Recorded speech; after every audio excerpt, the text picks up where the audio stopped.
Gate 61 is the gate of inner truth. It is the pressure to know. And knowing is something different from understanding or making sense out of things, because knowing is purely unique and it is new and it is mutative.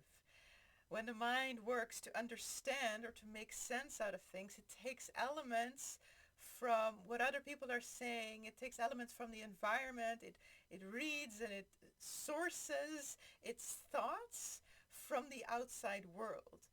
But Gate 61 is only interested in unique original thoughts.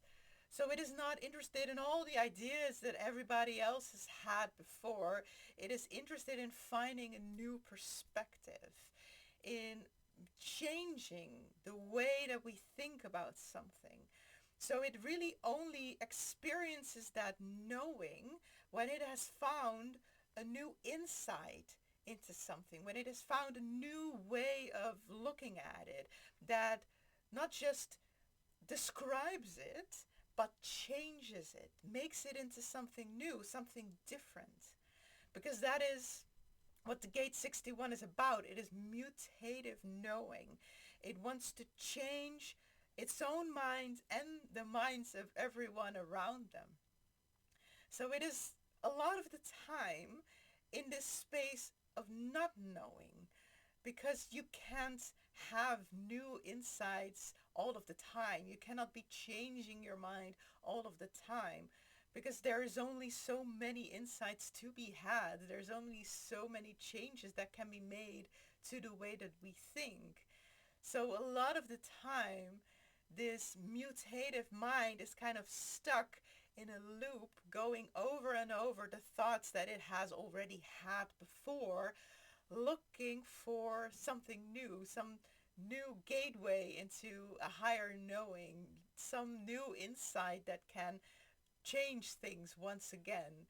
So a lot of the time the 61 does not know, and it is feeling into that not knowing, and it can be very dark. It can feel very lost and very hopeless, because yes, I knew once before, but will I ever know again? Will there ever be a new insight? Because it cannot see the insight coming.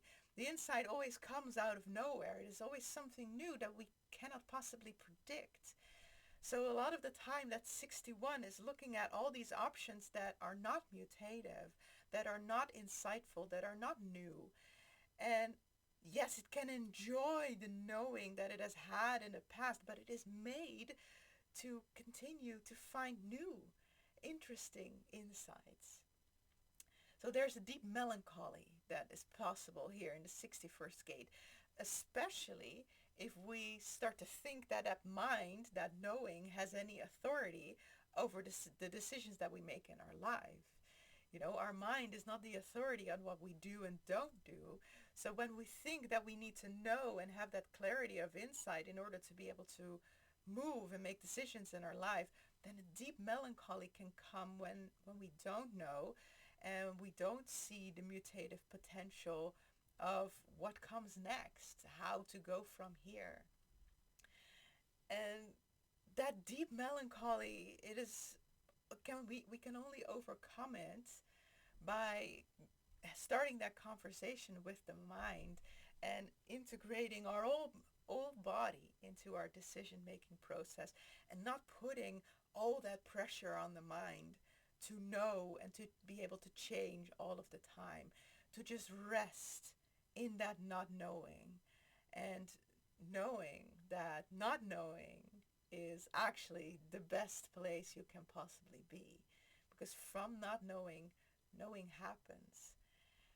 And then there is always light to move into. There's always space to keep going. Thank you for tuning into my higher knowing and my insights that are coming from my own defined 61st gates. I love going into these human design gates and finding new insights and new perspectives every time I talk about them. And if you enjoy it and would like to follow, then make sure to subscribe so that I will see you in the next one.